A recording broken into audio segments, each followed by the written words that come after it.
Hi friends, എല്ലാവരും കാത്തിരിക്കുന്ന ഒരു അടിപൊളി എപ്പിസോഡ് ആട്ടോ ഇന്നത്തേത്. ഭൂമി സൗഭാഗ്യവൃത്ത കുട്ടിയാണെന്ന് അറിയുമ്പോൾ എല്ലാവരും കൂടെ ഭൂമിയെ അങ്ങോട്ട് കൊണ്ടുപോകും കേട്ടോ. എന്നാ സത്യദാസ് ദേഷ്യത്തോടു കൂടെ സ്റ്റേജിലേക്ക് കയറി വന്നേ അച്യുതൻ ഒരു ഒറ്റ അടി വെച്ച് കൊടുക്കും. ആ അടി കിട്ടുന്നതും ഒരു ഞെട്ടലോടെ അച്യുതൻ എണീക്കണേ. ഇതെല്ലാം അച്യുതൻ കണ്ട സ്വപ്നമായിരുന്നു കേട്ടോ.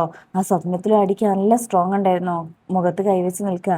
പിന്നീട് കാണിക്കുന്നത് ഭവാനിയാണ്. കമാൽ അങ്ങോട്ട് എത്തുമ്പോ ഭവാനി ദേഷ്യത്തിലേക്കും, എവിടെയായിരുന്നടോ, എത്ര ദിവസമായി രണ്ടെണ്ണത്ര കൊല്ലാൻ പറഞ്ഞിട്ട്? ഇന്നത്തെ ദിവസം കടന്നു കഴിഞ്ഞാൽ പിന്നെ താൻ എന്നെയും മകളെയും കൊല്ലേണ്ടി വരും. ഇന്നലെ ഭൂമി വന്ന എല്ലാവരെയും ക്ഷണിച്ചു ഫാദേഴ്സ് ഡേ. തനിക്ക് അത് മനസ്സിലായോ? അയാളും ഉണ്ടാകാൻ നോക്കുമ്പോ ഭവാനി പറയും, അച്യുതൻ ഇന്ന് ഭൂമിയുടെ അച്ഛനെ കാണിച്ചു കൊടുക്കും ഉച്ചയ്ക്ക് 1 മണിക്ക്.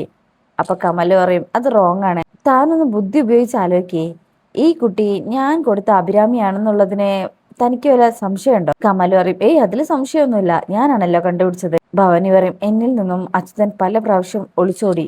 ഭൂമി അയാൾക്ക് വേണമെങ്കിലേ ഈ ഭാഗത്ത് താമസിക്കോ? അവളെ കൂട്ടി സ്ഥലം വിടില്ലേ? ഇന്നത്തെ ഫംഗ്ഷൻ എന്തിനാ സൗഭാഗ്യപുരത്ത് എല്ലാരെയും വിളിച്ചത്? സത്യദാസിനെ പ്രത്യേകം ക്ഷണിച്ചു. അതാ കൃത്യമായ ഡ്രാമ. ഇന്ന് 1 മണിക്ക് എന്റെയും മോളുടെയും വിധി വരും. അതിനു മുന്നേ അവരെ തീർത്തിരിക്കണം. അപ്പൊ കമാല് പറയും, അത് നടക്കില്ല. ആ വീട്ടിലെ ആഘോഷത്തിന്റെ അന്തരീക്ഷം ഉയർന്നോ? അവിടെ തിരക്കൊഴിഞ്ഞൊരു സ്ഥലമില്ല. നമുക്ക് മറ്റൊരു ദിവസത്തേക്ക് ആലോചിക്കാം. ഭവാനി പറയും, ആലോചിക്കാൻ 2 റീത്ത് വാങ്ങി എന്റെയും എന്റെ മകളുടെയും കുഴിമാടത്തിൽ കൊണ്ടുവയ്ക്കും. എന്റെ കഷ്ടകാലത്തിന് തന്നെ ഏൽപ്പിച്ചത് താൻ എന്തൊരു കൊട്ടേഷനാടോ. ആ വർഗത്തിന് തന്നെ ശാപം. പോടോ, പോയി ചാവ്. കമാലിന് ദേഷ്യം വരുന്നുണ്ട്, എന്നാലും അവിടുന്ന് പോവാട്ടോ. ഭവാനി മനസ്സിൽ വിചാരിക്കും, രക്തത്തിന്റെ കറ മാറാത്ത ഓർമ്മകളുമായി ഞാൻ കൊണ്ടു നടന്ന എന്റെ 22 വർഷത്തെ പ്രതികാരം, ഞാൻ മനസ്സിൽ കൊണ്ടു നടന്ന അഗ്നി ഇപ്പൊ പേമാരിയിൽ അണിഞ്ഞ് ചാമ്പലാവാൻ പോകുന്നു. ഭവാനി ചാരമാകാൻ പോകുന്നു എന്ന് പറഞ്ഞ് ദേഷ്യത്തിലും സങ്കടത്തിലും അലറി വിളിക്കുക അവിടെ നിന്ന്. അങ്ങനെ ഭൂമിയുടെ വീട്ടിലാണെങ്കിൽ ഒരുക്കങ്ങളൊക്കെ തുടങ്ങിയിട്ടുണ്ട് കേട്ടോ. അവിടെ ഫുൾ അലങ്കരിച്ചിട്ടുണ്ട്. സ്വപ്നത്തിൽ കണ്ട പോലെ തന്നെയാട്ടോ. അവിടെ കോഫി ഹൗസിൽ വരുന്ന എല്ലാവരും പണിക്കുന്നുണ്ട് കേട്ടോ. അപ്പോഴേക്കും അച്യുതനും അംബികയും അങ്ങോട്ട് വരും. അങ്ങനെ അവിടുത്തെ ഉമ്മയ്ക്കും എന്ത് പറ്റി പെട്ടെന്നൊരു ആഘോഷം. അപ്പൊ അംബിക പറയുന്നുണ്ട്, ഇനി ചിലത് നീട്ടി വെച്ചിട്ട് കാര്യമില്ല, അതുകൊണ്ടാ. അപ്പോഴേക്കും പോലീസിലെ ബാലൻ സാർ വരും, യൂണിഫോം കൂടെ. ആ, ഇത് ഭൂമിയുടെ കയ്യിൽ നിന്ന് എന്തോ ക്ലൂ കിട്ടാൻ വേണ്ടിയിട്ടാണ്. എല്ലാരും ചിരിക്കും. അച്യുതനും അംബികയും വന്നതിൽ സന്തോഷം അറിയിക്കും. അങ്ങനെ ഭൂമിയെ ബാലൻ സാർ മാറ്റി നിർത്തി സംസാരിക്കാൻ തുടങ്ങുമ്പോഴായിരിക്കും അങ്ങോട്ട് അജയ് വരുന്നത്. തനിക്കിത് ഡ്യൂട്ടി ഇല്ലേ? ആ, ഞാനൊരു കേസ് അന്വേഷണവുമായി ബന്ധപ്പെട്ടതാ. 1 മണിക്ക് വരെ ഭൂമി എന്ന് പറഞ്ഞ അയാൾ വേഗം നടന്ന് പോകട്ടോ. അങ്ങനെ ഭൂമി അംബികയോട് ചായ എടുക്കാൻ പറയും. അജയ് പറയും, ഏയ് വേണ്ട എടോ, എനിക്ക് 1 മണിക്ക് എത്താൻ പറ്റില്ല, ഒരു മീറ്റിംഗ് ഉണ്ട്. അപ്പൊ ഭൂമി പറയും, ഏയ് അത് പറഞ്ഞാൽ പറ്റില്ല, എന്തായാലും വരണം സാർ, എപ്പോഴെങ്കിലും വന്നാൽ മതി. ഇവരിങ്ങനെ സംസാരിച്ച് നിൽക്കുമ്പോ അച്യുതൻ പറയും, അംബിക അവര് തമ്മില് എന്തൊരു പൊരുത്താ. അംബിക പറയും, എന്റെ മോള് ആരുടെ കൂടെ നിന്നാലും നല്ല പൊരുത്താ, അത്രയ്ക്ക് സുന്ദരി എന്റെ മോള്. ഇന്ന് ഉച്ച കഴിഞ്ഞാ അവൾ എന്റെ ആരും അല്ലാണ്ടാവും. ഇത് കേൾക്കുമ്പോ അച്യുതൻ വേഗം വാ വന്നേ എന്ന് പറഞ്ഞ് കരയുന്ന അംബികയെ കുട്ടി അകത്തേക്ക് പോവാണ്. കരയാതെ അംബികയെ എന്ന് പറഞ്ഞ അകത്തോണ്ട് നിർത്തുമ്പോ, എനിക്ക് പറ്റുന്നില്ല അച്യുവേട്ടാ, എനിക്കൊരു സഹിക്കാനാവുന്നില്ല. ഈശ്വരൻ എന്തിനാ നമ്മളെ ഇങ്ങനെ പരീക്ഷിക്കുന്നത്? അച്യുതൻ പറയും, മോളെ ഇത്ര മാത്രം സ്നേഹിക്കുന്ന അച്ഛനെ അവളെ തിരിച്ചു കൊടുക്കേണ്ട സമയമായി. അംബിക കരഞ്ഞിട്ട് പറയും, അറിയാം, പക്ഷെ പറ്റണ്ടേ. അച്യുതൻ പറയും, ഇനിയൊരു 4 മണിക്കൂർ, അത് കഴിഞ്ഞാൽ എല്ലാം അവസാനിക്കും. അംബിക പറയും, നമുക്ക് ജീവിക്കേണ്ട അച്യുവേട്ടാ, നമുക്ക് മരിക്കാം, നമുക്ക് മരിക്കാം, എന്റെ മോളില്ലാതെ എനിക്ക് ജീവിക്കേണ്ട. അംബികേനെ ആശ്വസിപ്പിക്കാൻ പറ്റുന്നില്ല. നീ കുറച്ചു സമയം കിടക്ക്, കിടന്നേ എന്ന് പറഞ്ഞ് അവിടെ പിടിച്ചു കിടത്തിയിട്ടാണ് അച്യുതൻ അവിടെ നിന്ന് പോകുന്നത്. അംബികയൊക്കെ ആണെങ്കിൽ കരഞ്ഞു കരഞ്ഞ് തളർന്നിട്ടുണ്ട്. അങ്ങനെ അച്യുതൻ അവിടെ നിന്ന് കരയുമ്പോഴായിരിക്കും ഭൂമിക്ക് ഒരു കോള് വരുന്നത്. സിസ്റ്റർ ആൻസി ആട്ടോ. ഹലോ ഭൂമി, നീ ഭാഗ്യവതിയ മോളെ. അച്ഛന്റെ ട്രീറ്റ്മെന്റ് ട്രസ്റ്റ് ഏറ്റെടുത്തു. ഭൂമിക്ക് വലിയ സന്തോഷാവും. ഇന്ന് തന്നെ ഓർഡർ വാങ്ങിച്ച് ഹോസ്പിറ്റലിൽ കൊടുക്കണം. ഭൂമി പറയും, ഒരുപാട് നന്ദിയുണ്ട് സിസ്റ്റർ, നീ വേഗം വാ, ഞാൻ വെയിറ്റ് ചെയ്യാം. ശരി സിസ്റ്റർ എന്ന് പറഞ്ഞ ഭൂമി കോള് കട്ട് ചെയ്ത് ഉടൻ തന്നെ അവിടെ നിന്ന് പോവാം. ഇറങ്ങാൻ നേരത്തെ, അച്ഛാ ഞാനേ ഒരു സ്ഥലം വരെ പോവാ, വരുമ്പോ ഞാൻ അച്ഛനൊരു സമ്മാനം കൊണ്ടുവരുന്നുണ്ട്. ഞാൻ 12 മണിക്ക് മുമ്പെത്തും, ടെൻഷനൊന്നും വേണ്ട കേട്ടോ. ഫംഗ്ഷന് വേണ്ടതെല്ലാം ഞാൻ അറേഞ്ച് ചെയ്തിട്ടുണ്ട്, ഓക്കെ എന്ന് പറഞ്ഞ ഭൂമി പോകാൻ തുടങ്ങുമ്പോ, മോളെ എന്ന് വിളിച്ച് പിന്നാലെ പോകുമ്പോ അംബികയും വരും. അങ്ങനെ ഭൂമി പുറത്തെത്തിയിട്ടുണ്ട്.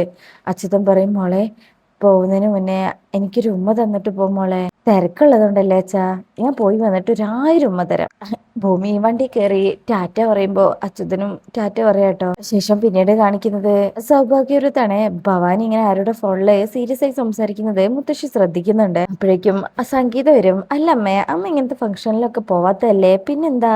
അപ്പൊ മുത്തശ്ശി പറയും, അതെ, നമ്മളെ കുടുംബത്തിൽ നിന്ന് എല്ലാരും കൂടെ ഇങ്ങനെ ഒരു ഫംഗ്ഷൻ പോകേണ്ട കാര്യമില്ല, പക്ഷേ അവള് ഭൂമി എന്റെ കൊച്ചുമകളാണെന്നുള്ളൊരു ചിന്ത അതെന്നെ പോരാൻ പ്രേരിപ്പിക്കുന്നത്. അപ്പൊ സംഗീതയ്ക്കും കൊച്ചുമകളാണെന്ന് പറഞ്ഞ കൂടി കൂട്ടിക്കൊണ്ടുവരുമോ? മുത്തശ്ശി ഇങ്ങനെ ചിരിക്കും. ഭവാനി അങ്ങോട്ട് എത്തുമ്പോ മുത്തശ്ശിക്കും എന്താണ് ഭവാനി, ഫോണിലൂടെ ഒരു വിപുലമായ ചർച്ചയായിരുന്നല്ലോ, ചർച്ചയാണോ അതോ വല്ല ഗൂഢാലോചനയാണോ? കണ്ടിട്ടൊരു ഗൂഢാലോചനയാണെന്ന് എനിക്ക് തോന്നി. അപ്പൊ ഭവാനി അറിയും, അങ്ങനെയൊന്നുമില്ലമ്മേ, ഞാൻ വക്കീലായിട്ട് സംസാരിച്ചതാ, കേസ് ഇങ്ങനെ നീട്ടിയാൽ എങ്ങനെയാന്ന് ചോദിച്ചാ 1 മണിക്ക് മുന്നേ നമുക്ക് ഭൂമിയുടെ വീട്ടിലെത്തണം.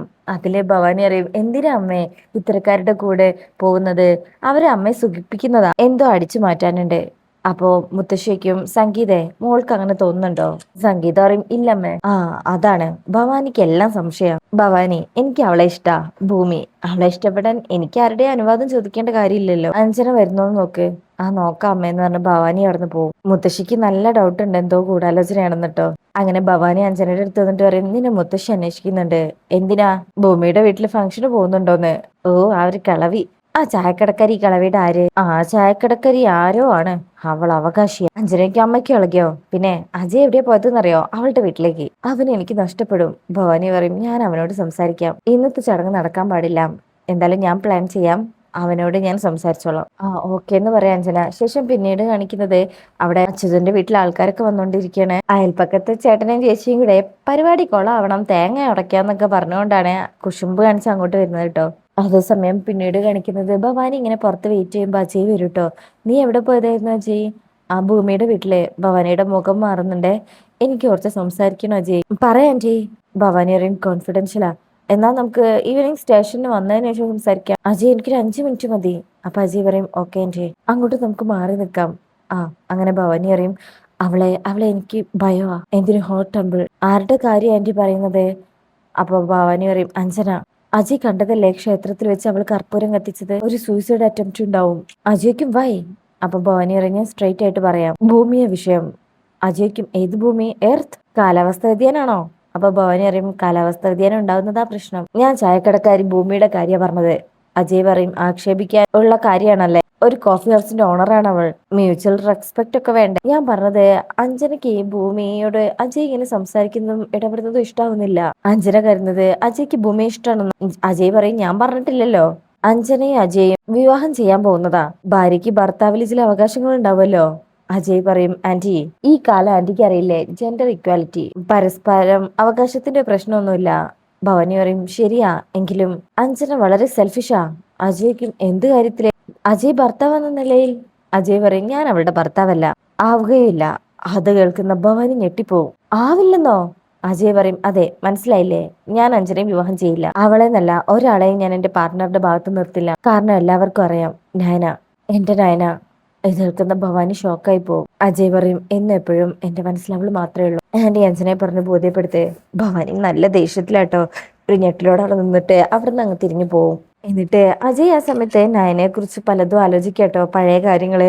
ഒരിക്കലേ നയന എഴുതിയ ഒരു കവിതാ സംഹാരം റിലീസ് ചെയ്യാൻ വേണ്ടി അജയുടെ അടുത്ത് വന്നതും ആ ബുക്ക് തുറന്നു നോക്കുമ്പോൾ എൻ്റെ പ്രണയിതാവ് അതിങ്ങനെ നോക്കി നിന്ന് അവർ തമ്മിലുണ്ടായിരുന്ന ആ ഒരു പ്രണയ നിമിഷങ്ങളൊക്കെ ആലോചിക്കുകയാണ് അജയ്.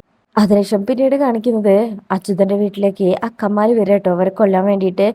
അവിടെ ആരും കാണാത്ത രീതിയിൽ അകത്തേക്ക് ഇങ്ങനെ കയറുന്നിടത്താണ് ഫസ്റ്റ് പാർട്ട് കഴിയുന്നത്. സെക്കൻഡ് പാർട്ടായിട്ട് ഉടൻ വരാം. അപ്പോൾ റിവ്യൂ ഇഷ്ടപ്പെട്ട ലൈക്ക് ചെയ്യുക, സബ്സ്ക്രൈബ് ചെയ്യുക, സപ്പോർട്ട് ചെയ്യുക. താങ്ക്